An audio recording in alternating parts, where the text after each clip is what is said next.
Boa noite a todas e todos. Estamos muitíssimos felizes de mais um encontro do laboratório. Esse evento é um evento que tem marcado um pouco a dinâmica do laboratório, exatamente porque a gente está ouvindo experiências muito significativas sobre ensino de história e as atividades que têm sido feitas aí pelo Brasil, especificamente em história antiga e medieval, ou como nós falamos na época pré-moderna. Hoje, a minha felicidade é ainda maior, porque eu estou entre pessoas convidada e convidado, que marcaram muito a minha trajetória, né? O Carlos como um amigo de graduação, que a gente desde a graduação divide todos os lamentos que vocês hoje vivem, né? Nós dois ali ouvimos as lamúrias um do outro, né? Somos amigos de graduação, então eu não vou nem dizer quando eu entrei na UFRJ, porque vocês vão saber, né, gente? Vamos lá, 2003, então façam as contas aí, não me falem. E a Renata, né, a professora Renata, porque que na minha graduação, na nossa graduação, também marcou muito as nossas pesquisas, e eu lembro muito do seu trabalho sobre gladiadores, né, que na época que eu estudava epigrafia, comecei a estudar epigrafia, ainda estudo, foi uma referência, então é muito legal tê-la aqui agora nesse outro momento da vida, né, eu te agradeço pra caramba o convite, o aceite ao nosso convite. Bom, pessoal, então, nós estamos aqui, hoje a gente vai partir de uma pergunta, né, vocês até agora pensaram o período medieval, e agora a gente vai pensar essa antiguidade, né, como é que a gente pode, então, entender esse momento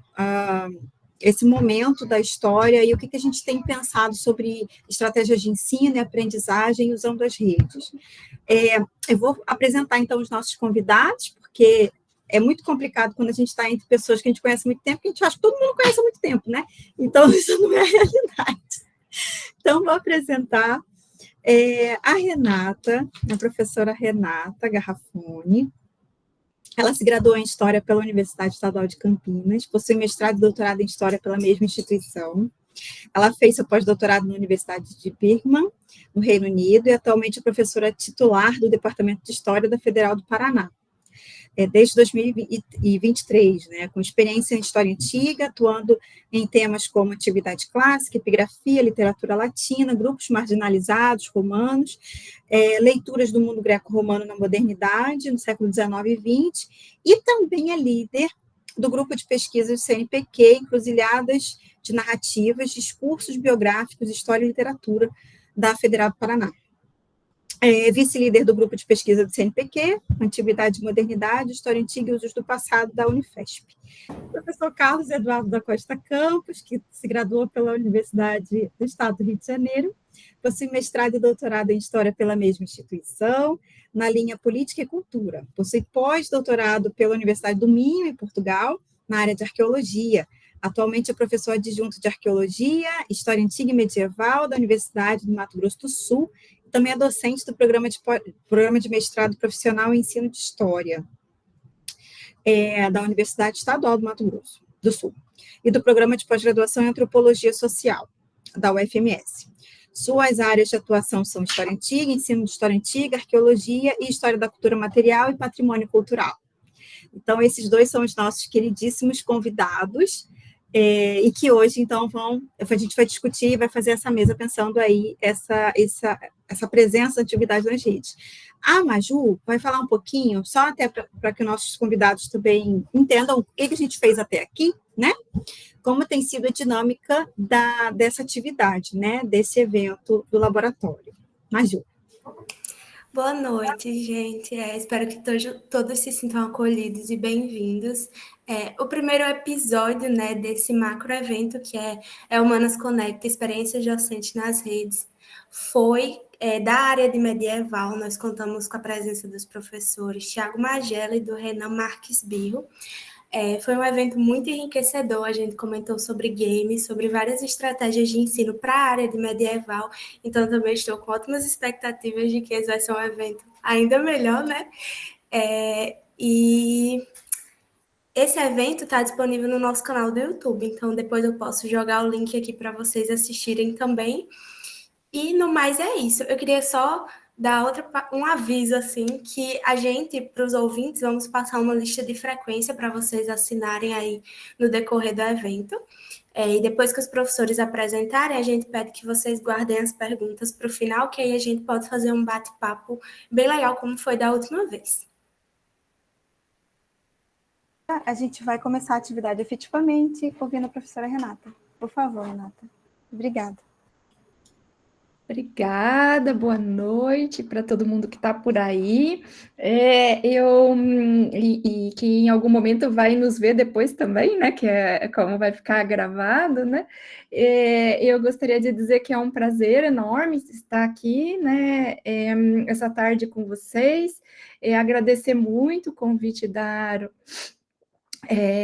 Irã e da Maju, né, por estar aqui, né, compartilhando esse espaço com o Carlos, né, que a gente, ao longo da pandemia, fez algumas participações, assim, né, Carlos, a gente tem se encontrado mais virtual ultimamente, e a Irã também já faz um tempão que a gente não se encontra, né, fisicamente, mas eu fico bem feliz que a gente continua conversando de alguma forma, né, e agora nessa oportunidade de conhecer todo mundo que está por aqui conectado com a gente hoje, né? Mesmo que virtualmente. Então, eu vou compartilhar aqui a apresentação que eu fiz, que na realidade eu pensei assim, em trazer alguns aspectos do nosso blog, do trabalho que a gente está fazendo aqui na Federal do Paraná, porque também como tem a ver com a questão do ensino, de história antiga, né, e outros meios e tal, eu achei que valeria a pena mostrar para vocês, porque o nosso blog tem uma parte que tem toda uma produção de material didático pelos estudantes, né, que a gente tem feito, que é para download gratuito e tudo mais, que a nossa intenção é espalhar isso pelo mundo, né, então aí também é uma boa oportunidade para quem não conhece, né, poder baixar, porque é tudo um acesso livre, né, que é o que a gente tem feito. Então, eu vou partilhar aqui a tela e explicar para vocês um pouquinho como que tem sido essa experiência, que eu acho que fica mais tranquilo também para eu me ater no tempo. Já está aparecendo aí para vocês? Tá? Sim. Sim? Ah, então tá. E aí, qualquer coisa, como eu vou mudar a tela aqui, se precisar, vocês, por favor, me chamem, porque daí eu não consigo ver, tá? Então, eu vou começar aqui apresentando, né, mais ou menos um relato, tá, gente? Que vocês vão ver de como que funciona o blog e o que a gente tem feito ultimamente, tá? E também para ter aqui algumas questões para a gente poder discutir, conversar, e o que vocês quiserem colaborar também, porque, como vocês vão ver, é um processo em construção, né? Então, eu vou começar falando um pouquinho dessa relação de ensino, pesquisa e extensão, da onde que vem essa minha experiência, para vocês entenderem um pouquinho da onde que surgiu a ideia desse blog, que a gente chama de Antiga Conexões, né? Primeiro, eu tenho uma experiência já meio longuinha com essa relação entre ensino e pesquisa, porque foi toda a formação que eu tive na Unicamp, né, antes de me tornar professora aqui na Federal do Paraná, que foi em 2004 que eu vim para cá, né? Mas extensão mesmo, eu sempre gosto de deixar bem claro que eu aprendi a fazer aqui, né, no dia a dia na UFPR. Mesmo porque é uma coisa mais recente também, na época que eu estudei, que é um pouquinho antes da Irã e do Carlos, né? O ensino estava mais focado no ensino da pesquisa do que propriamente na extensão, e que hoje já tem todo um perfil diferente, né? Então, em 2009, a primeira vez que eu participei mesmo de um projeto de extensão foi com o Alessandro Rolim de Moura, que é professor do latim aqui na universidade, né? E a gente teve esse projeto que chamava Grécia e Roma na Escola, e que a gente fez uma parceria com uma escola pública e duas privadas. E o projeto durou 2 anos, né, de 2009 a 2011. E a gente atendeu ao longo desse percurso 32 crianças na escola Hernani Vidal, estadual, 8 na Israelita e 30 no Novo Ateneu, que são as duas privadas, né? Então, o que a gente fazia? A gente trabalhava com a criançada, ali do 6º ano, principalmente, majoritariamente, tinha de outras idades também nos contraturnos, mas majoritariamente era do 6º ano. A gente fez trabalhos mesmo de língua e de ensino de língua grega, latina, e também de contação de história, com a mitologia. Então, a gente trabalhava tanto o texto quanto a cultura material, né? E a gente ficou bastante surpresa com a curiosidade das crianças, porque como a forma, né, da grafia na epigrafia é diferente, eles se interessavam muito pela forma das letras, entender formação de palavra, né? E eles ficavam muito, muito, muito atentos mesmo. E, ao mesmo tempo, como era um projeto de extensão, a gente tinha bolsistas de estudantes de letras e da história que nós selecionamos. Então, a gente preparava, junto com esses estudantes, na ocasião do curso de letras e de história. Uma delas foi a Ingrid Frandich, que se tornou minha orientanda, fez mestrado, fez doutorado, e hoje é professora substituta lá na Universidade Estadual, ali em Paranaguá, no litoral do Paraná, né? Então, quer dizer, foi todo um processo que os estudantes da UFPR também se interessaram. E eu fiquei muito encantada com essa relação entre os estudantes na escola e o interesse, né, que o pessoal teve em aprender a preparar a aula, fazer oficina de contação de história e trazer todo esse material. Então, nesse livrinho que a Patrícia Prata organizou junto com o Fábio Fortes, que chama o Latim Hoje, tem um relato bem completo dessa experiência com resultados, o que deu certo, o que não deu certo, caso alguém se interesse, não é difícil de encontrar. E depois dessa experiência, que foi entre 2009 e 2011, de 2010 até 2016, eu fui tutora do PET História, né? E o PET, na ocasião, lá na UFPR, como ele é um PET antigo, dos anos 90, ele já tinha toda uma tradição de pesquisa coletiva e também de extensão. E entre várias atividades que eu desenvolvi com os estudantes nesses 6 anos, nós montamos isso que vocês encontram até hoje no blog do PET da História da UFPR, uma coleção didática. Então, o pessoal fazia os laboratórios, porque daí já passou a existir a disciplina de laboratório oficialmente no currículo da UFPR, e a gente colocava no blog do PET o resultado dos materiais didáticos que o pessoal produzia nos laboratórios diversos que eles faziam, né, no currículo. Além de atividades que nós mesmos produzíamos no PET, que a gente achava interessante transformar em atividade didática. Daí, como o PET tinha verba, na época, né, a gente também imprimia como uns folders, né, e distribuía, porque a gente, na época, tinha um acordo com a APP Sindicato, que era onde, então, a gente conseguia chegar nos professores da rede, né, e esse material era distribuído também para as escolas e para os professores que tinham interesse em ter um material de apoio produzido diretamente na universidade. Então, é desse mix de experiências aí, e também não preciso de explicar muito o que aconteceu em 2018, né, todos vocês sabem, depois do golpe, né, e tudo mais, a gente começou ali a ter começou a aparecer entre os estudantes uma preocupação, principalmente dos meus orientandos e orientandas, dessa tomada de assalto da extrema-direita de objetos, né, da cultura material e mesmo dos textos do Império Romano, nessa hipermasculinidade tóxica, né, que a gente pode assim chamar, e de violência. Então, o pessoal queria produzir uma espécie de um contradiscurso a isso, um outro espaço em que se questionasse esses valores. Então, na verdade, a Ingrid estava fazendo doutorado, que foi essa me orientando aqui, eu comentei com vocês, que foi dessa geração lá do projeto de extensão, e também a Lorena Pantaleão, que tinha sido minha aluna de iniciação científica também na graduação, uns anos antes, e voltou depois para fazer o doutorado. E elas tiveram, então, como a Ingrid gostava muito de blog, a Lorena também, elas tiveram essa ideia, né, de fazer esse blog. Então, começou mesmo numa conversa, assim, informal.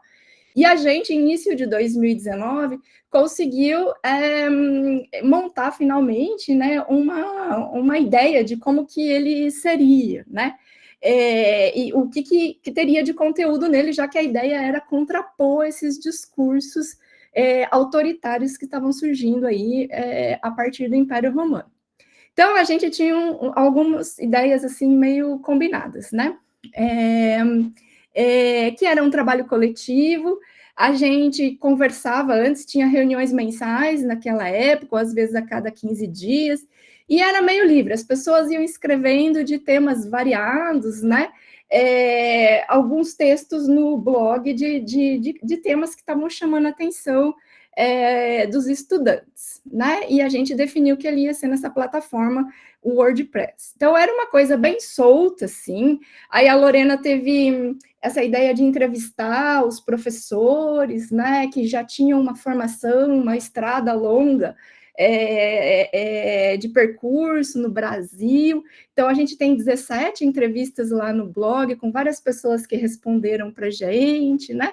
E era uma entrevista mais descontraída. E tinha uma última pergunta que todo mundo gostava de responder, que romano ou grego, que real ou imaginário, né, da literatura, que a pessoa gostaria de tomar um café e por quê? Então, essa era a pergunta, né, mais disputada ali para poder responder. Tem umas respostas bem interessantes se vocês mexerem lá.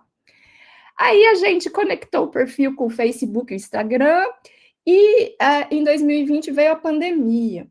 Com a pandemia, a gente mudou a estrutura do blog, mais próxima da ideia de fazer uma pesquisa temática, né? E exatamente porque surgiu essa reflexão, então, do mundo digital mais forte na nossa vida. Então, como a pandemia foi durando, né, a gente achou que era rapidinho e ela seguiu e a gente não voltava presencial, a gente foi se reunindo toda semana e cada vez mais melhorando isso, e já com essa ideia de produzir material de ensino, inspirada naquela ideia que tinha do PET, né, para ser usado em sala de aula, né? E em janeiro de 2021, a gente criou o nosso canal no YouTube, que a gente tem lá também. Então, se vocês olharem no blog, tem muitos desses materiais. Então, por exemplo, a gente fez uma pesquisa, passou um tempo estudando o Dequírico e a presença da antiguidade no Dequírico por conta de ser uma obra surrealista. Então, a gente começou a pegar temas, assim, do contradiscurso. A gente queria ver como esses temas apareciam no surrealismo, naquelas pessoas que são... que a gente consegue combater os discursos da extrema-direita. Né? Então, pega o início do surrealismo, modernismo, né? E todas essas pessoas que se apropriaram de uma maneira mais questionadora da antiguidade, né? E foi trabalhando. Então, são todos trabalhos, portanto, de recepção, né? E aqui está o canal, depois, se vocês quiserem visitar.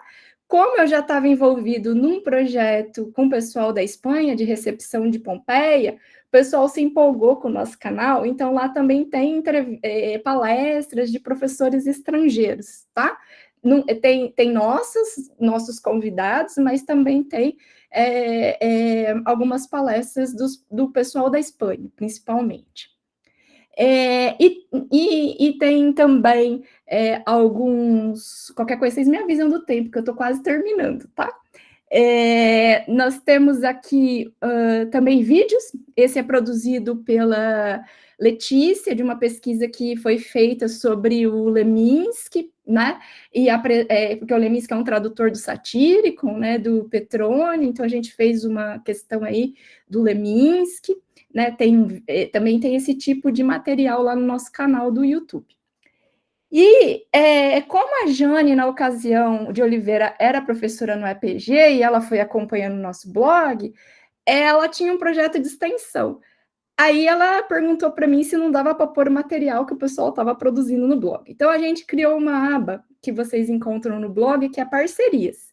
E daí tem todo o trabalho de recepção no cinema que a Jane coordenou durante, acho que 2 anos na UEPG. São vários textos que o pessoal pega filmes e comentam, filmes mais recentes sobre a presença da antiguidade, né? E também eu comecei a colocar os resultados dos laboratórios que eu estava ministrando, né, que o pessoal fazia com a temática de recepção. Então, aqui é onde entra esse pedaço que eu falei para vocês dos downloads, de planos de aula, que vocês podem fazer download, o material que os estudantes foram produzindo dos tópicos, né? Então, a gente tem sobre mulheres no Satyricon, que o pessoal criou um Instagram, que vocês têm acesso, fazem download do material, do trabalho teórico, como que isso foi pensado, né? E como que as meninas criaram. Da mesma maneira, tem e-books que podem ser baixados, como esse material sobre a Teresa Cristina, coleção, né, de objetos da arqueologia clássica que tinha no Museu Nacional antes do incêndio. Então, tem um pouco da história da Teresa Cristina, a relação dela com a arqueologia clássica, né? E hoje em dia a gente está assim, tem vários seguidores lá pelo Facebook, pelo Instagram, então quem quiser seguir a gente também está convidado, né? E, por fim, a última coisa antes de encerrar isso tudo saiu do mundo virtual e nós criamos uma coisa chamada Percurso Antigo e Conexões, que hoje em dia é feito, né, com os calouros, principalmente. A gente pega o pessoal que está entrando na faculdade e faz um caminho pelo centro de Curitiba, vem da arqueologia, a arquitetura, que tem presença de elementos neoclássicos, né? E discute poesia, porque a gente tem os poetas simbolistas, a relação do simbolismo com o mundo grego, que houve em Curitiba, festas. Em Curitiba, no começo do século XX, tinha festas gregas, né?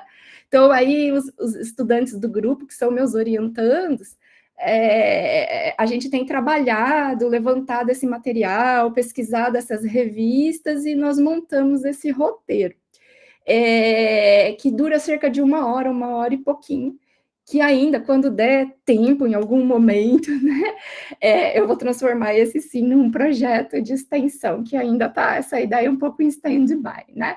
Mas a gente saiu, portanto, desse mundo virtual e também faz esse percurso presencial, tá? Então, assim, do fim, eu queria só deixar algumas ideias aqui para a gente discutir depois. Eu acho que é bem legal essa experiência, porque envolve todos os meus orientandos, pessoal que está na graduação, e as pessoas, elas ficam mais atentas para essas questões vinculadas ao mundo antigo, né? A fazer trabalho coletivo, a também fazer contradiscurso, rever, né? Um combate mesmo aí, numa posição política de discursos autoritários que usam da antiguidade, digamos assim, para impor discursos misóginos, discursos racistas, discursos sexistas, LGBT-fóbicos, né? Então, é toda uma ideia, digamos assim, que a gente tem que promover ações, né? A partir, digamos, de todo um material que a gente tem disponível, né? Até em Curitiba mesmo, de formas, né, mais democráticas e mais abertas de abordagem desse mundo antigo, para que esse ensino possa aí chegar, então, mais renovado nas escolas também, tá? Então, eu agradeço a atenção, espero não ter passado muito do tempo aí, para não atrapalhar muito, e eu vou deixar aqui os contatos uns segundinhos, porque daí, se vocês quiserem, né, nos seguir, e dizer que, obviamente, eu estou apresentando aqui o trabalho do grupo, mas no grupo também vocês encontram, né, todos os integrantes agora, que tem o Guilherme, tem a Gabriela, tem a Heloísa, tem a Renata, deixa eu ver se eu não estou esquecendo, a Luana, né, o Felipe, a Sil, o Alcindo, né, é um grupo grande, né, de estudantes que também me ajudam nesses trabalhos e nas discussões que a gente faz, e que eu sou muito grata a todos e todos, e acho que não esqueci ninguém no momento, tá bom? Muito obrigada. A gente agradece, Renata, ótimo, até porque, acho assim, a tua fala é muito importante, a tua fala é muito importante para a gente, porque esse laboratório é um laboratório que tem começado as atividades, que começou, na verdade, as atividades esse ano. Então, quando a professora Vanessa, que é a coordenadora do laboratório, né, eu sou a vice, propôs essa atividade, eu achei bastante significativo chamar pessoas que eu sei que têm uma relação com o ensino de história antiga, com as redes, para a gente ver o que tem sido feito ao longo desses anos, os resultados que já foram apresentados, os caminhos possíveis, porque a gente não está partindo do nada, né? Tem uma trajetória que precisa ser conhecida e divulgada, e acho assim, a experiência da UFPR eu acho muito significativa, exatamente por isso que, pela tua fala, deu para perceber que foi muito orgânico, né? Mas essa chegada nas redes, ainda meio tateando, ainda meio experimentando, né? Com uma experimentação, porque eu lembro que na minha época de graduação, falar de ensino de história antiga, ou falar da presença dos estudos de recepção e usos do passado não era lá uma coisa muito, oh, meu Deus, vamos falar sobre isso como um primeiro grande tema, né? Isso foi ganhando corpo e importância, pelo menos na minha perspectiva, né, ao longo dos anos, mas vocês conseguiram fazer algo que para mim é fantástico, que é sair dessa percepção, dessa experimentação virtual, melhorar essa experimentação virtual de divulgação, de democratização, como você falou, desses temas, tentar mostrar que a história antiga tem a ver com a gente, nos ajuda a pensar o nosso tempo presente, mas de chegar nas atividades práticas, na rua, de ressignificar o nosso olhar do nosso espaço. E eu acho que isso é absolutamente fantástico, porque é algo que, inclusive, a gente pode replicar nas cidades aqui do interior. A gente está falando de um campus do interior, né? E a gente tem um urbanismo no início do século que tem inúmeras referências aqui também, né? Então, acho que é uma coisa bastante legal para a gente pensar e discutir e trocar enquanto um modelo de análise, né? Enquanto uma possibilidade da gente replicar essa experiência por aqui também, fazer testes por aqui também, né? Então, assim, vamos ouvir o Carlos, para depois ouvir o pessoal e a gente conversar, porque assim, eu já não me aguentei, eu deveria ter passado por Carlos, sabe? Eu não me aguentei, tive que falar. Eu vou só deixar o link aqui, então, eu acho que fica mais fácil, se vocês quiserem olhar, né? E faltou comentar daí, só um minutinho, Carlos, que faltou a Isabela, faltou a Camila e a Maria Eduarda, senão elas vão ficar chateadas comigo, que são as mais recentes aí. Ai, meu Deus do céu, não podemos ter ciúmes. Carlos, querida, a fala é tua. Bem-vindo mais uma vez. Olá, pessoal. Boa noite, bom dia, boa tarde, depender de quem vai estar assistindo a gente. Então, é um prazer estar falando com vocês na FRN novamente. É um lugar que tem muito carinho. Bom, falar do trabalho com a professora Irã é falar sobre a história da minha vida, né? Ali, boa parte da minha vida foi formada, ali a formação acadêmica, fora da formação acadêmica com a Irã. Então, a Irã, ela é uma amiga, uma irmã e um exemplo, né? Um exemplo de pesquisadora que nós temos no Brasil e que alcançou a universidade pública. Então, para significar também para vocês que estão aí, que vocês também, como nós chegamos, é só trilhar o caminho de vocês, não é fácil, mas também não é tão impossível como às vezes as pessoas transparecem. Então, assim, nós que vimos muitos de uma outra realidade, né, da universidade, fomos justamente esses primeiros grandes grupos a entrar, né, Irã? A gente tem ali um papel importante de despertar em vocês do acesso à universidade. E, ao mesmo tempo, não tem como a gente falar sobre esse trabalho da professora Irã sem falar também do trabalho da professora Renata, que foi um dos primeiros trabalhos para todos nós que começamos a estudar epigrafia lá na graduação. A gente teve de base, né? Não tem como, e até hoje, Renata, assim, se a gente vai trabalhar aqui com a epigrafia, é o seu texto do professor Funari da Irã como base para a gente iniciar os estudos. Então, é importante também para o pessoal da FMS que está assistindo, eles observarem as pessoas, né? A gente fala muitas vezes dos nomes, mas não associa as pessoas, então estou tendo a oportunidade de ver isso. E, Renata, é verdade, a última vez presencial que nós nos vimos foi na PUC do Rio Grande do Sul, quando a professora Margarete estava conosco. Foi, acho que 2012, por aí, uma coisa assim, que a gente estava na mesma mesa pessoalmente.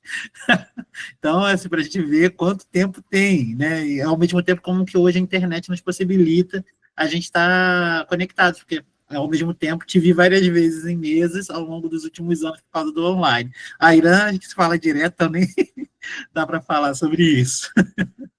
Bom, gente, eu vou passar aqui a minha parte, né, levar minha palavra um pouquinho da antiguidade, e essa antiguidade que eu vou levar para vocês, ela vai discutir a partir das experiências do Atrium. O Atrium, ele é um laboratório que está na Universidade Federal de Mato Grosso do Sul, em Campo Grande, e no laboratório nós estamos discutindo, desde a sua formação, uma preocupação com o ensino de história antiga, e o diálogo com a divulgação científica e também com as humanidades digitais. São 3 pontos importantes de eixos de trabalho do laboratório que foi formado. O Atrium, então, ele tem como principal projeto um projeto de extensão, um projeto de pesquisa ligado ao Museu Histórico Nacional. Esse projeto começa lá em 2014, no Rio de Janeiro, quando eu ainda estava fazendo meu doutorado. E, devido às questões de falta de recursos, de ainda não ser um professor institucionalizado, tive dificuldades para implementar. Com a minha entrada em 2018, esse projeto ele foi à frente. Ele cresceu e tomou corpo aqui na UFMS. E, a partir disso, ele se dividiu entre um projeto de pesquisa meu, e logo depois, em 2022, nós formalizamos isso em um acordo de cooperação com o Museu Histórico Nacional do Rio de Janeiro. Gente, por que a importância? Daqui a pouco, guardem isso, vocês vão entender a importância desse museu. Mas não vou dar spoiler agora. Esse acordo de cooperação, ele gerou um projeto de extensão e um projeto de pesquisa. O de extensão, ele ocasionou, então, ações de extensões que nós vamos ver, e também uma pesquisa minha que vira minha bolsa de produtividade no CNPq, ligada a essas moedas e a divulgação desse acervo de numismática romana do Museu Histórico Nacional. Bom, para a gente criar esse trabalho, nós começamos a ter que fazer um levantamento do acervo. Nós temos um dos maiores acervos de numismática no Museu Histórico Nacional. Tá? Museu Histórico Nacional, não é o Museu Nacional. O Museu Histórico Nacional foi um museu que fica de frente para a Baía de Guanabara, no Rio de Janeiro, e ele tem uma vastidão de moedas da antiguidade aos dias atuais. De antiguidade, aproximadamente o que nós sabemos são 13 mil moedas. Aproximadamente. A gente não está contando ainda aquilo que nunca foi catalogado, a gente não está contando o refúgio. Então, assim, são várias peças que estão lá dentro para pesquisa. E eu trabalho com as moedas do Principado. Então, o professor Cláudio Carlão, Pierre, ele é o responsável por vir analisando ao longo dos anos, foi o pioneiro nos estudos, a trabalhar com as moedas do período da Antiguidade Tardia. A professora Gisele Aires trabalhou com as moedas republicanas, ela é a professora Marici Magalhães, a professora Marici trabalhou com as moedas gregas e com as moedas da República, e eu estou me dedicando ao Principado, começando pelo Principado Júlio Claudiano. Bom, e como funciona esse trabalho? Esse trabalho funciona através do engajamento, como a professora Renata mencionou. Os alunos da UFMS participam desse processo, eles participam do projeto e eles são a alma do projeto. Então, eles vêm desenvolvendo conosco esse eixo de humanidades digitais. Então, ressalto a figura do João Guilherme Vieira Poiati e do Miguel Ângelo Oliveira de Almeida, que são os 2 grandes assim, focos, né, para esse trabalho especificamente, junto com o Luiz Miguel Pereira Lacerda. Agora está entrando outros, como o Vinícius Hoffmann e o João Gabriel Sanches, a Natália Varone e o Germano, que também estão se dedicando para as moedas nas suas pesquisas. E aí a gente começa a discutir a questão das humanidades digitais como algo aplicado, a tecnologia aplicada na produção científica, aplicada na produção do conhecimento. E para isso nós tivemos que dividir em alguns eixos. Esse eixo de humanidades digitais, ele está lidado com a organização, execução, aplicação de tecnologia, o tratamento das moedas. Então, assim, eles têm que trabalhar com o material, sistematizando o material, compreendendo os processos de tratamento, de higienização, os processos de catalogação, os processos que vão envolver desde você pegar o objeto até vetorizar ele, até transformar ele em um modelo 3D. Bom, Então, as ações passam desde a catalogação, como eu mencionei, com os alunos, para o processo de tradução do latim, também trabalho com eles ensinando como traduzir o latim epigráfico das moedas. Gente, as moedas também carregam inscrições epigráficas. Então, a gente trabalha com as traduções das legendas com eles, geramos fotos de alta resolução, fazemos a fotogrametria dessas moedas, dali criamos um modelo 3D e disponibilizamos na base do Sketchfab. Ou seja, nós temos uma base, nós temos um perfil dentro dessa base do Sketchfab, onde nós disponibilizamos todos esses modelos 3D para que as pessoas possam ter acesso. Então, aqui a gente tem, por exemplo, o Miguel Ângelo, que está fazendo a fotografia e aplicando a técnica também de fotogrametria nas moedas, na nossa direita, e nós temos um estúdiozinho com a moeda lá embaixo, e no outro está eu e o Luiz Miguel fazendo o processo de tratamento, conferindo também a bibliografia, batendo, fazendo exegese de textos. Bom, esse projeto, ele gerou, então, com o apoio da FMS do Museu Histórico Nacional, um total de 120 traduções do latim dessas moedas do Principado augustano, 120 fotos de altas resoluções, 120 produções de dados históricos arqueológicos, são os comentários dessas moedas, 120 levantamentos bibliográficos fornecidos para o Museu Histórico Nacional, 120 mapeamentos das cidades onde foram encontradas essas moedas, e aí o Miguel Ângelo tem tido um papel central conosco devido à formação prévia dele de geografia, gerando cartografias. Por quê? Geramos esses dados, mas queremos que esses dados eles possam ser utilizados em escolas. Se a gente quer que eles sejam utilizados em escolas, mapa é super importante. Então, o Miguel ele tem atuado conosco, incluindo produzindo também esses mapas para gerar uma cartografia. Os possíveis lugares das casas de cunhagem são pensados nesse processo. E aí, com isso, a gente está gerando dados gráficos e também a gente está pensando nos temas que podem ser pesquisados, aplicando a técnica do Christopher Haldebo. Bom, com isso a gente tem elencado esses temas, gerando modelos 3D que podem ser impressos. E por que a importância do impresso? A gente pensa muito no impresso na questão do aluno poder tocar na sala de aula, mas a gente esquece muitas vezes da importância de ter um modelo 3D para se tocar.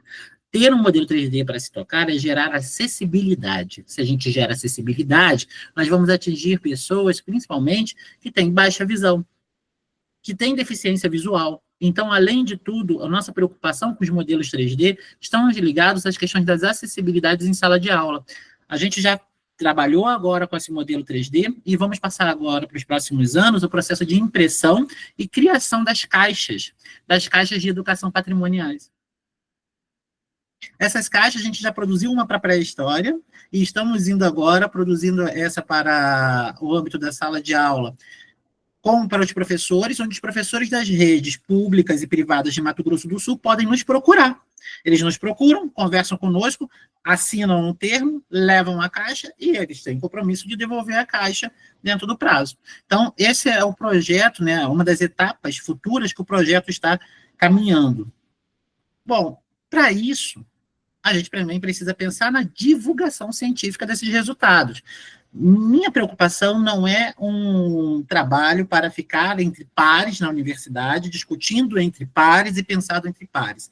As pessoas só vão entender a antiguidade e o que ela nos toca, o que ela pode abrir nosso horizonte mental de pensamento, se a gente conseguir conversar com ela, mostrando a relevância e o impacto dela no nosso próprio cotidiano. Os usos e os abusos que são feitos, que a professora Renata apresentou anteriormente, né, com essas conexões com esse passado, por quê? Por que esses usos? Só lembrar da Lava Jato, quantas vezes foram usados termos e nomes de eventos importantes da República Romana, por exemplo. Então, nós temos uma conexão imensa, e essa conexão precisa ser refletida, problematizada, incluindo mediatizada com os jovens. Então, isso daí vai se dar incluindo pelo uso da própria moeda. A própria moeda, esse passado dela, impacta na realidade. E por isso foi importante esse eixo de divulgação científica ligado às humanidades digitais, que é um foco primordial hoje do projeto. Divulgar esses conteúdos para a sala de aula. Então, um dos resultados que nós já temos prontos desse trabalho do Miguel Ângelo com o João Guilherme é exatamente alimentar a base do Sketchfab. Que vocês estão vendo aqui, depois a gente vai mandar o linkzinho aqui, se a Maria Júlia puder pegar o link do PowerPoint, Maria Júlia, pode mandar aqui no chat para o pessoal, tá? Por gentileza.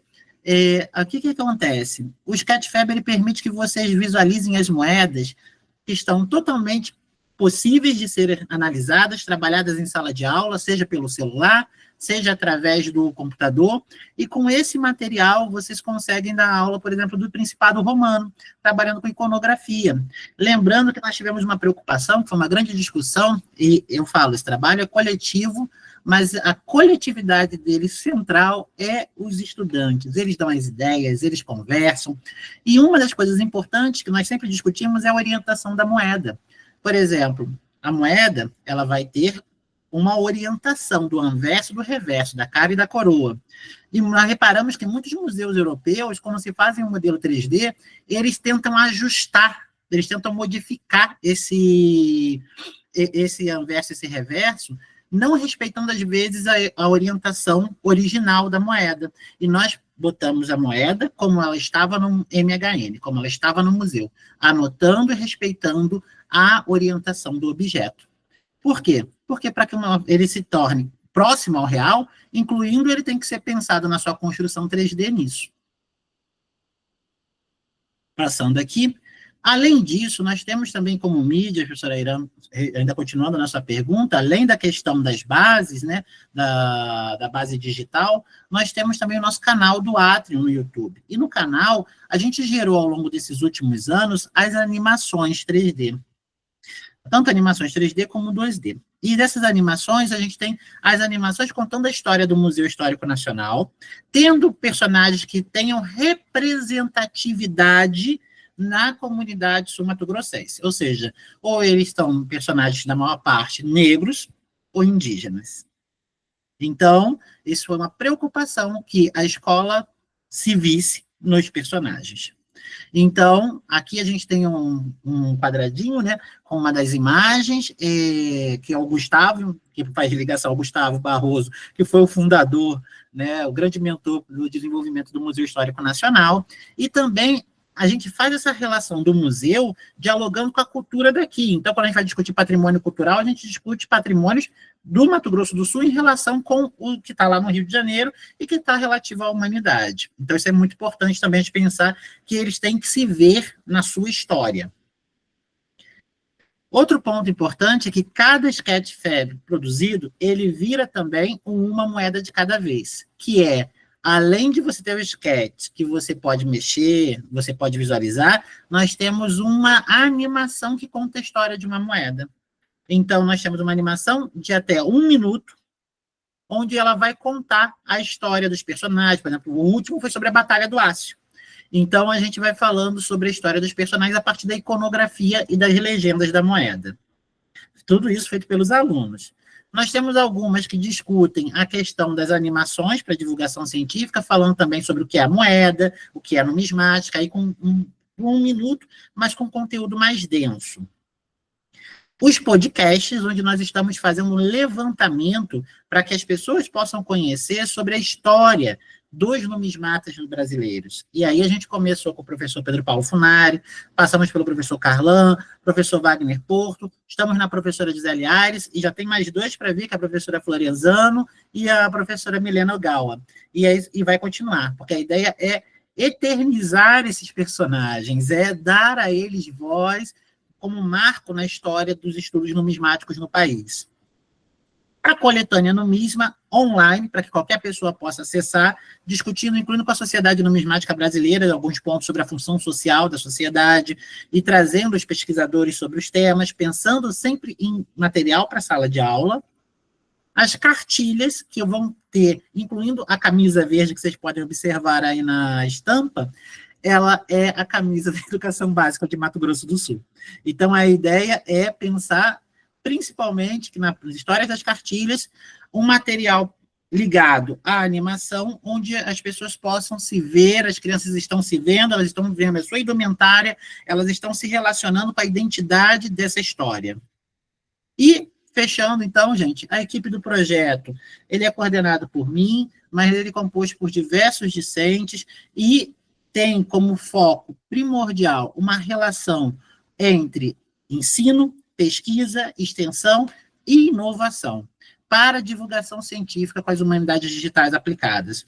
Então, a gente é composto pela Bárbara, pelo Germano, João Gabriel, João Guilherme, Júlia, Lara Karenina, Miguel Ângelo, Pietra, Vinícius Mancini e Vinícius Hoffmann, atualmente no laboratório. Tínhamos como técnico o Leonardo, mas que acabou se afastando, o Luiz Miguel Pereira Lacerda, que é nosso técnico voluntário do laboratório, então ele se formou e continua conosco trabalhando, o professor Arthur Rodrigues na UF, a professora Arlete, o professor Anderson Martins, a professora Cristina Agostinho nos ajudam com as traduções, e temos a equipe do Museu Histórico Nacional que dá todo o suporte, e os grandes responsáveis pela parte 3D atualmente, Miguel Ângelo e o João Guilherme. Aqui nossos parceiros, e obrigado, pessoal. Obrigada, querido. Palmas, palmas, palmas, palmas, palmas. Obrigada, Carlos, pela tua fala. Assim, acho que um comentário, depois a gente abre para as perguntas, que já tem gente querendo perguntar ali. Que bom por isso, né? Mas acho assim, eu fiquei um pouco sem fôlego quando eu vi as ações que vocês têm feito lá, igual eu fiquei sem fôlego quando eu vi a trajetória que a Renata apresentou. E aí eu fico pensando, vocês têm férias? Assim, a primeira pergunta que eu gostaria de fazer, acho que não, mas ok, tudo bem. Acho muito legal ver o trabalho que você tem feito lá, porque assim, acho que essa costura com várias instituições também é um caminho possível para a gente pensar a divulgação das atividades que a gente tem feito, né? E aí, ao longo da tua fala, assim, uma coisa que, só para a gente conversar um pouco daqui a pouco sobre isso, né? Sobre como aquele debate da BNCC, vocês lembram? Em 2017, 2018, acho, que tirava a história antiga do currículo obrigatório e dizendo que éramos muito eurocêntricos e que que a história antiga nada tinha a ver com os dias de hoje. E aí eu lembro que teve uma mobilização enorme da nossa área, obviamente, para rever aquele erro do currículo de tirar a antiga do primeira versão da BNCC, e que aí depois ela volta, e enfim, não sem muito debate, não sem muito questionamento. E aí eu lembro que um dos argumentos que falavam era que a história antiga era a história antiga de quem, né? Não era a nossa história antiga, o que é, afinal, a história antiga falando nisso no Brasil. E aí a fala de vocês dois ressignifica um pouco do que é essa antiguidade, né? Não é uma antiguidade mais do início dos tempos, é uma outra coisa. E aí eu acho que é por aí que a gente também podia, não sei, comentar um pouco, né? A importância do trabalho que vocês estão fazendo para ressignificar essa forma como a história antiga, essa forma tradicional de que a história antiga é vista, ou foi vista. Eu achava que era vista, mas o verbo está errado, né? Na verdade, é vista por muita gente ainda. E não é qualquer pessoa, pessoa que tem holofote, são pessoas que estão na Câmara, no Senado, nas redes, e divulgando uma história antiga que não é a nossa, que não é a que a gente tem visto, né? E aí microfone aberto, assim, para vocês comentarem enquanto a gente vê aqui as perguntas dos colegas. Aí é igual aquele passo-repasso, que é apertar o microfone primeiro.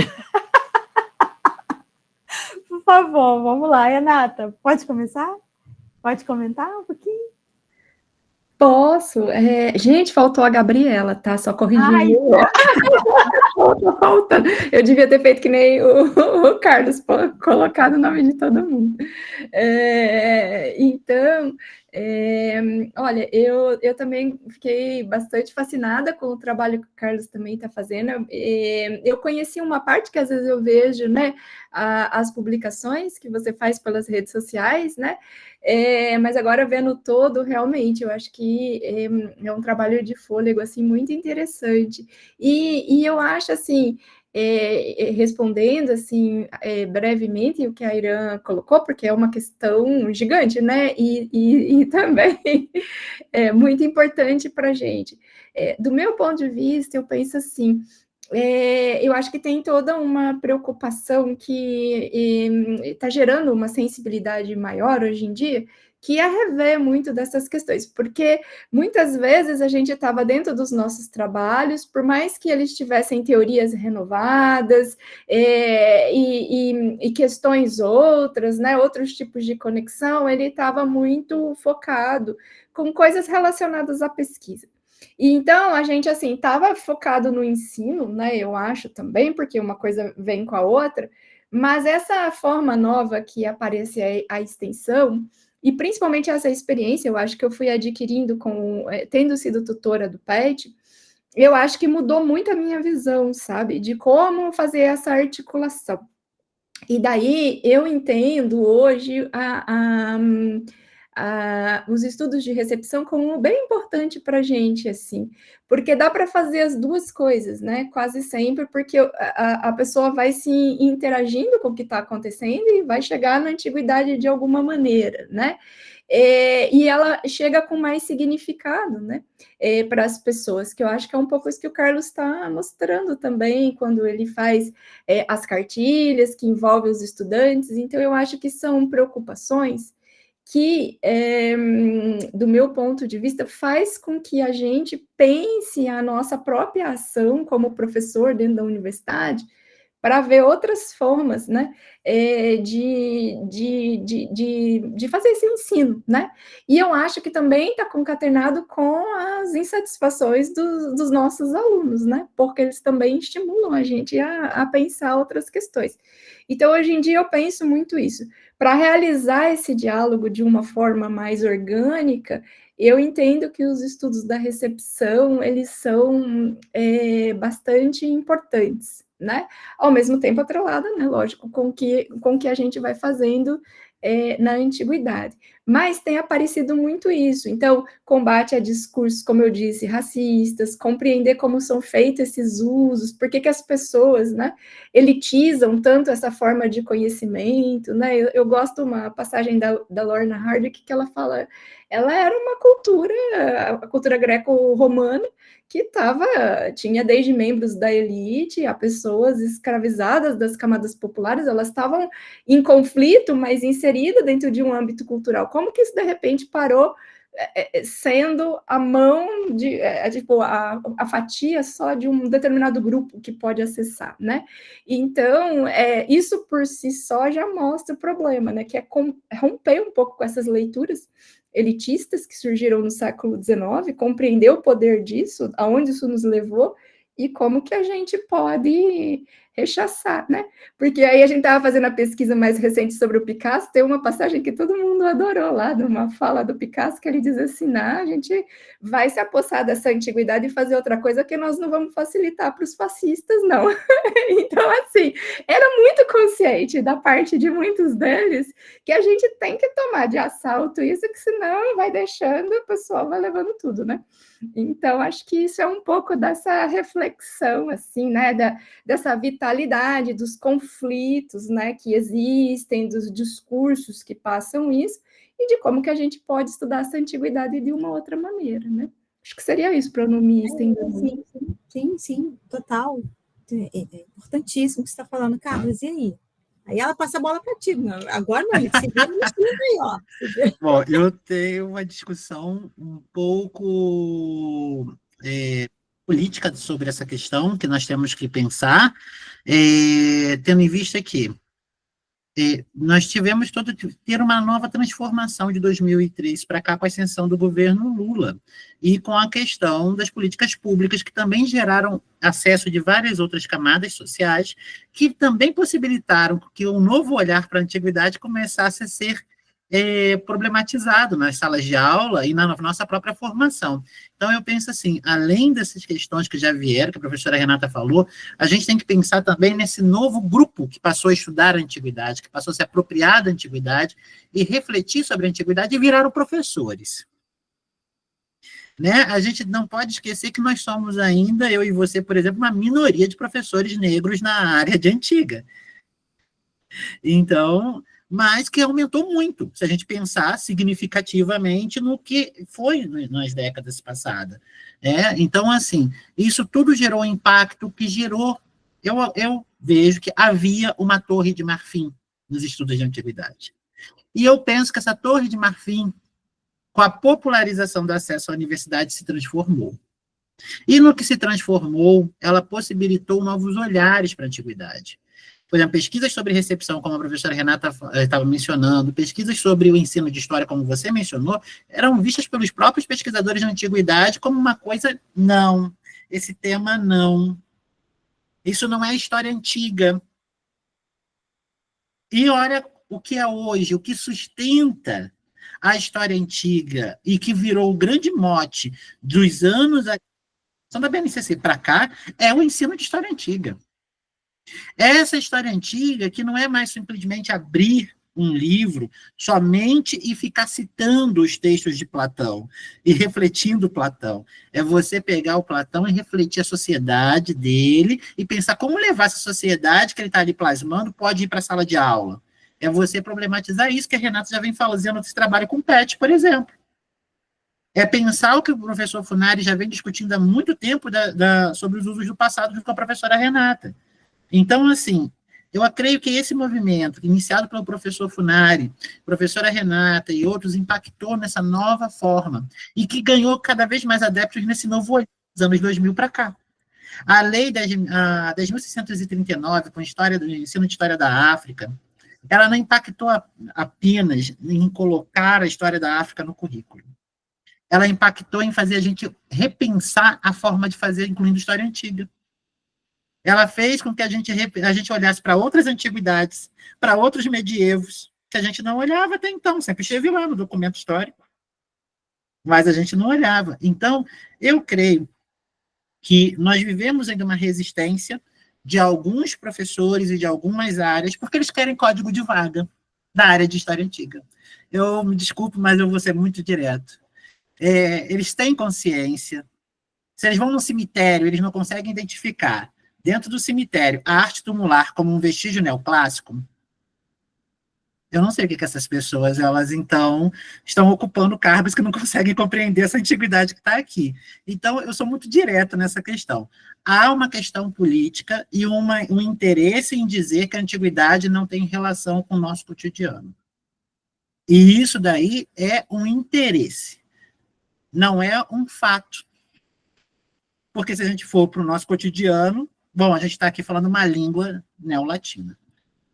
Só por aí deve começar a problematizar a partir disso. Então, assim, teve durante a BNCC, o pessoal, mas só isso não é argumento. É sim. Só isso já é um argumento a ser discutido. Só a gente pensar nos rituais que fazem parte da vida do brasileiro, que tem sua relação com o passado clássico, ressignificado ao longo do tempo, mas tem uma relação, a gente não pode negar. Então, essa antiguidade, ela fala e nos ajuda a refletir, problematizar o nosso cotidiano, problematizar essas apropriações que são feitas, como a Renata falou muito bem agora do Picasso, né? A gente tem que se apropriar, incluindo dessa antiguidade e desse medievo, porque se a gente não se apropria, a gente viu recentemente aí como que grupos estavam se apropriando do passado, por exemplo, dos cruzados, dos gladiadores, das legiões romanas. Então, acho que um pesquisador, ele diz que não há essa relação, quando eles criam esse argumento, o argumento dele é querer tirar a área de antiga e medieval, acreditando que vai sobrar mais código de vagas para as áreas deles. Só que aí eu falo sempre dos poemas e sempre lembro do nazismo. Foi assim, foi eliminando um por um, que no final não sobrou ninguém. Essa prática só vai enfraquecer a própria história. A própria história enquanto disciplina e enquanto currículo. Porque se a história é história, como é que a gente vai escolher uma história? Não existe história local sem uma história global. Elas se conectam, elas se relacionam, elas dialogam. E toda história é uma história local, por exemplo, e regional. A história do Mediterrâneo Antigo é uma história regional, é uma história local. Então, assim, a gente tem que começar a realmente começar a enfrentar os argumentos e começar a entender que isso daí não é desconhecimento, é interesse de setores. Tá? Essa é a minha visão. Não, mas você tocou em temas, é isso também, né? E aí, assim, tem duas perguntas aqui que eu vi, que eu acho que é para a gente não se alongar também. Então, gostaria de saber como envolver os alunos do ensino médio a prestarem atenção na história antiga. A maioria se interessa mais pela contemporaneidade. Então, a pergunta, né?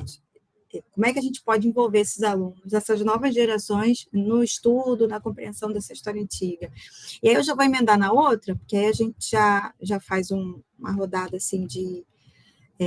tem elogios aqui, o projeto Contagiante, que desperta a sensibilidade de incluir estudantes com deficiência, né? E aí tem uma outra, aquela pergunta que eu falei é do Ítalo, né? E agora, esse comentário foi do Ricardo, e agora a pergunta do Tiago, que também é um pouco de comentário, né? Os conceitos que aprendemos com o currículo da antiga se ressignificam em vários outros conteúdos de história.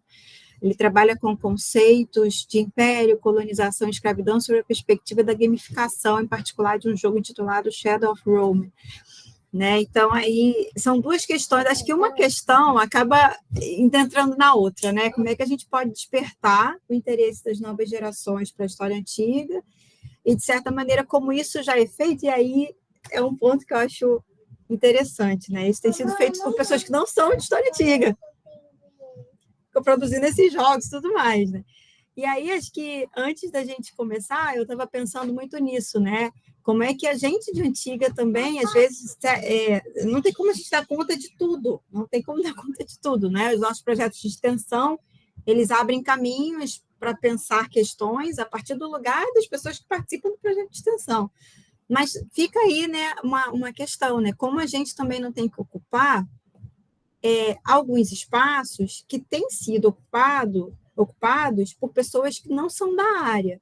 E aí eu falo, né, produzindo jogos, fazendo uma história pública, fazendo um pouco da divulgação da história antiga no formato de uma história pública. E aí, para passar a fala para vocês comentarem o que vocês quiserem também sobre isso, essa semana eu participei de um evento que me deixou algumas perguntas. Eu entrevistei um medievalista franco-italiano num evento aqui da universidade, e da pesquisa dele saiu um monte de produto. Ele fez 3 livros acadêmicos, fez uma história em quadrinhos, fez um livro para crianças e fez um documentário. E aí foi uma questão que eu vi com ele, né? Primeiro tempo que ele teve para fazer isso, né? Uma pesquisa de 13 anos que deu esse monte de produtos, né? Então, primeiro ponto, que tempo que a gente tem que fazer isso. Mas também uma preocupação de fazer a sua tese circular por outros caminhos, outros lugares. Acho que esse é o ponto, talvez. Aqui eu tenho tentado fazer isso um pouco nos projetos de extensão. E aí os alunos são fundamentais, porque eles trazem o frescor dos jogos que eu não jogo, eles trazem as músicas que eu não ouço, enfim, os interesses que são outros e que ajudam a gente a gerar novas estratégias, né?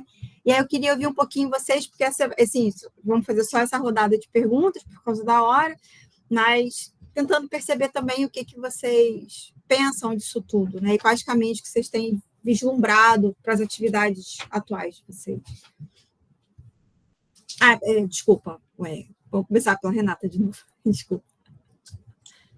Então tá, olha, eu penso assim sobre, assim, falando num pouco a questão mais geral, eu acho que hoje em dia os recursos digitais chamam muita atenção das pessoas, eu não tenho dúvidas disso. Então, aí já entra uma questão que eu acho curiosa. Eu sou o ser analógico, né? Eu estou fazendo a transição. Então, aí já entra essa questão que você colocou. Tenho que lidar, então, com todos esses estudantes que, na sua grande maioria, hoje em dia, já é nativo digital. Então, boa parte disso que você está falando vem desse diálogo mesmo com os estudantes. Então, eu acho que, apesar disso tudo, que, né, conforme vai passando o tempo, a gente vai ficando, assim, com essas situações, tipo essa ser mais analógica e tal, eu entendo que é daí que vem a importância desses trabalhos coletivos que a gente desenvolve, porque não tem como a gente fazer tudo isso sozinho, né? Porque é muita coisa. E são muitas demandas, e a gente também tem coordenações, tem aulas, tem uma série de outras atividades, né? Então, eu penso assim, estruturar o grupo para que ele funcione coletivamente, para que também tenha essa interação com os alunos, o que está acontecendo, né? Eu mesmo tenho amigos que dão aula no ensino fundamental e médio, eu procuro sempre conversar com eles para saber das demandas, como que estão as coisas na escola, né? Então, eu acho que hoje, por exemplo, uma grande preocupação, daí respondendo a pergunta que foi feita, é esse novo ensino médio, né? Como é que a gente vai lidar com toda essa estrutura que está mudando, né? Como é que a gente vai conseguir chegar nesse novo contexto, porque isso dificulta um pouco, a gente já está percebendo em sala de aula, né, que essas transformações desse novo ensino médio está colocando uma série de novos desafios, e eu acho que daí vem pensar como atingir também esse público, né? E eu acho que a melhor forma de lidar com isso é a partir do lugar que a pessoa está mesmo, né? Então, ter atenção com os tipos de gosto, que tipo de literatura a pessoa está lendo, que tipo de quadrinho que ela está lendo. Eu acho que esse é os jogos que está jogando, né? As músicas que estão ouvindo, porque vai ter ali referências desse mundo antigo. Às vezes é só chamar a atenção para isso, para daí começar, né, esse processo de aproximação, de trazer um documento arqueológico, de mostrar na internet esses trabalhos, né, da pessoa ir chegando e daí desenvolvendo o gosto pela coisa. Então, eu acho que cada vez mais com essa questão de ensino de história antiga, eu tenho pensado isso, nessa importância da gente ver da onde que o estudante está vindo com esse conhecimento da antiguidade. Se é filme, se é das redes sociais, de onde que está vindo, para daí estabelecer o diálogo, né? Pensar, então, que tipo de documentação você pode apresentar para o aluno, onde que ele vai e tal, que eu acho que daí a gente consegue, sim, despertar o interesse, né? E trazer, digamos, isso mais próximo. E aí não tem saída, né? Isso que eu falei, a questão do percurso não ter se tornado um projeto de extensão ainda, é exatamente por conta de todas essas questões que a gente tem que administrar. Então, daí eu acabo dedicando mais tempo ao blog e os textos que a gente está fazendo, mas aos pouquinhos eu acho que vai construindo, né? E também, como os estudantes estão sempre interessados, a gente consegue ir articulando um pouco melhor para chegar mais nas pessoas. E tem dado bons resultados, eu acho, né? A gente é um grupo pequeno, digamos assim, mas tem tido um alcance interessante, né? Então, eu acho que responderia dessa maneira. Não sei se o Carlos pode complementar ou então me contradizer, não sei o que você prefere, mas, de qualquer maneira, eu acho que o mais importante é saber de onde a pessoa está vindo, sabe? E da onde que esse conhecimento está surgindo e, a partir disso, ir trabalhando, né? É isso, é ver o aluno como uma pessoa que tem a sua carga, né? A sua carga cultural, tem a sua carga histórica também, de conhecimento histórico. A gente não entender que ele não sabe nada ou que o que ele traz não reflete nada, ou não pode dialogar em nada com o que a gente está estudando, né? A conexão primeiro precisa ser feita entre um professor que é sensível à realidade do seu aluno, né? E a partir daí ele construir as conexões, porque é ele, afinal de contas, que está ali numa figura de... E só uma coisa que me ocorreu agora, um minutinho só, Carlos, é que agora você comentou isso, Aira, eu lembrei que certa vez eu apresentei um comentário assim, fora do país, e a pessoa olhou para mim e falou assim, nossa, isso é tão Paulo Freire. Aí eu fiquei com tanta vergonha, que agora, né, eu falo, nossa, é verdade. Então eu acho que é isso, talvez essa seja uma grande contribuição que a gente tem, né? A gente vem dessa formação ainda, em que o estudante, ele tem visão de mundo, e que precisa de estabelecer um diálogo, né, com essa visão de mundo. E eu acho que nesse sentido, em termos de educação, no fim e ao cabo, é uma forma de exercer, né, um pouco esses ensinamentos do Paulo Freire, daí a gente conseguir trabalhar isso, né? E aí, Carlos? Importante, complementando aqui a professora Renata, eu fui professor do 6º ano, então acho que a primeira coisa que nós temos que discutir nas licenciaturas é que os nossos alunos menos lacrem como professores e mais respeitem e ouçam os alunos com quem eles vão trabalhar. Tinha uma geração, da minha geração, por exemplo, nossa, que eu lembro que os professores se orgulhavam de chegar em sala que estava em formação, se orgulhavam quando chegavam em sala de aula, e eles desconstruíam tudo que o aluno estava ali. Para que a gente possa desconstruir, a gente tem que ter empatia para construir. Então, assim, uma das discussões que eu acho importante, como foi professor do 6º ano, é ouvir ele, ouvir a experiência da comunidade dele, respeitando o credo dele, sabe? Não chegando com preconceitos contra os credos, e mostrando que existe na ciência outras visões, não é impondo visões de mundo. Isso vai tornar só os alunos mais reativos, Ítalo. Eu acho que o importante é a gente tentar primeiro ouvi-los, E, a partir desse processo de ouvir, construir com ele outras possibilidades de mundo que não anulam a visão dele de mundo, que respeitam a visão dele de mundo, mas que mostram que existe uma ciência que pensa dessa forma, que existem outras culturas que pensam criações do mundo de outras formas, entende? Eu acho que esse é o primeiro passo, e eu faço isso na universidade e na educação básica, quando tem meus projetos de educação básica. E aí vem um outro ponto, que é a educação básica. O ensino médio, hoje, nós temos, por exemplo, programas como o PIBIC Júnior. Então, o Laboratório Atro tem o PIBIC Júnior, nós temos hoje 8 jovens produzindo materiais para o laboratório. Então, uma das coisas importantes é a gente também começar a concorrer a esses editais e possibilitar que esses jovens se aproximem de uma linguagem para falar da antiguidade através desse diálogo com o PIBIC Júnior, por exemplo. Esse material do Um Minuto, Uma Moeda de Cada Vez, ele foi produzido por um rapaz que é o Pedro Pereira Lacerda, que ele é do ensino médio. E ele que está produzindo esses materiais junto com o Luiz Miguel. Então, olha só, acho que o processo de envolver é dar oportunidade, formar, e é dar a oportunidade de formar, é capacitar essas pessoas, não é só dar o acesso. Acho que a tônica muito forte dos últimos 20 anos é dar o acesso. Nós temos que dar o acesso com a formação necessária. Só dar o acesso não é incluir as pessoas. A gente tem que dar o acesso e capacitá-las, para que elas possam, de fato, ter acesso à sua formação. Porque só colocar as pessoas num lugar sem dar a elas base, formação, a gente não está dando um acesso real.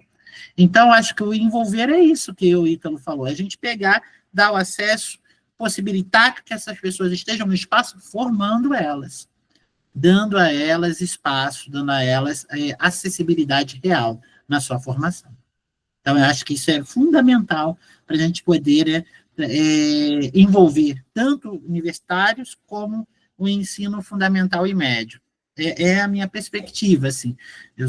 Desculpem ser muito assertivo, mas eu sou produto das cotas. E, como produto das cotas, eu valorizo muito o acesso que eu tive lá nos anos 2000 das cotas, com uma cobrança que nós tínhamos muito séria na nossa formação, né? O acesso que nós tínhamos ali para fazer cursos, para poder sanar as deficiências que nós tínhamos na nossa formação da educação básica. Então, eu acredito que isso é incluir, dar esse acesso para que as pessoas possam se capacitar e poder chegar onde eu estou aqui hoje. Ou seja, políticas públicas efetivas, e nós também podemos gerar isso, através da discussão com os alunos, da formação. Eu fico no laboratório de segunda a quinta-feira. Só sexta-feira que eu estou, às vezes, trabalhando com a pós-graduação. O que eu faço?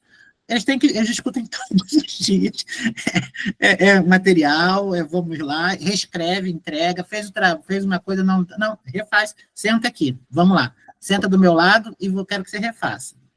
Ó, vamos lá, e vou explicando, é assim, assim, assim. Eu acho que isso daí é esse acompanhamento de formação, sabe? É aquela ideia meio da antiguidade de acompanhar o processo do aluno. Eu tenho prazer em formar os meus alunos acompanhando esse processo deles, sabe?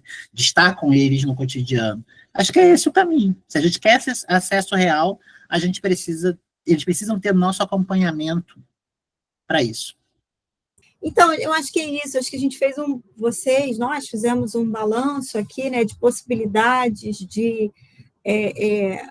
possibilidades que não começaram agora. Eu acho que isso que os alunos também, nós aqui também precisamos deixar claro, né, tem uma trajetória aí, nos últimos 20 anos, para a gente só usar o recorte temporal que nós mencionamos aqui, né, eu falei de 2003, a Renata trouxe esse histórico do laboratório, até chegar nas redes em si.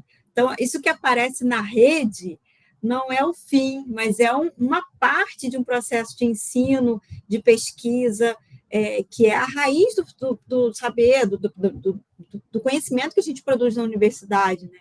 E acho que a importância do ciclo completo, né, da questão que nasce no laboratório de pesquisa, que vem do trabalho coletivo, que produz material para as redes agora, né, de um tempo para cá, ela é uma ferramenta importante, mas ela não é uma panagem de todos os males, né? Uma retrospectiva, uma síntese rápida, né, para a gente poder pensar daqui para frente, a importância de entender a trajetória, né, dos trabalhos, daqui para frente também pensar como vocês, alunos, podem contribuir para ressignificar esse ensino de história antiga, porque tudo nasce em vocês e a gente trabalha junto, né? O aluno, as alunas, os alunos são parte fundamental nesse processo. Você vê que a Renata fez questão de mencionar as pessoas, o Carlos fez questão de mencionar as pessoas, porque o laboratório é feito assim, por pessoas, né? Quero agradecer imensamente a participação da Renata, do Carlos, de cada pessoa que está aqui. Foi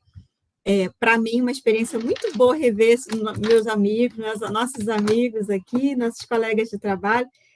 Lamentar que está sendo num feriado em que a gente não está num restaurante bebendo alguma coisa, comendo alguma coisa, tá? Deixar registrado aqui minha reclamação. E agradecer imensamente, vou passar a palavra para vocês, e mais uma vez agradecer a disponibilidade daqui à noite com a gente. Renata, depois Carlos. Olha, eu só tenho a agradecer, né, o convite tão gentil. Vocês sabem que eu gosto de trocar essas ideias, essas experiências, né? E é isso aí, a gente precisando, né? A gente vai se conectando, vai trocando essas ideias. E eu espero que o pessoal também tenha gostado, né? E que surjam novas ideias. Eu acho que eu gosto desse tipo de ação, porque é uma forma das pessoas se conectarem e outras ideias surgirem, né? Que eu acho que é o mais importante de todo esse processo, né? Que é o que a gente está precisando, né? Outras ideias, outras discussões, outro tipo de forma de pensar, né? E eu acho que essas experiências que a gente tem, a gente divulga, né, na expectativa sempre de que as pessoas estejam aí para conversar com a gente, né? E para que vocês vejam também que o tempo vai passando e essas redes de afetividade, elas vão sendo construídas por aí, né? Uma hora a gente é aluno, outra hora a gente é colega, de repente a gente vira professor, e aí vai seguindo, né, com esses trabalhos e com essas redes. Então, eu queria agradecer e dizer que eu estou sempre à disposição. Obrigada, querida. Sempre um prazer estar com as duas pessoas tão queridas, né, que a gente já tem essa relação de tantos anos, e poder também estar compartilhando um pouco das coisas que a gente está produzindo, e assim, o que vocês necessitarem, podem sempre contar conosco aqui no Atrium, né, acho que o nome já sugere realmente isso, essa ideia do ponto, né, de interação, de encontro, então assim, da mesma forma que vocês aqui sempre serão bem-vindas, podem contar no que precisarem da nossa equipe aqui. Os meninos, né, como eles são chamados de atrianos, vão estar também sempre à disposição para o que vocês precisarem. Então é isso, um abraço, um cheiro, como se diz por aqui, e nos vemos presencialmente em algum momento dessa nossa existência.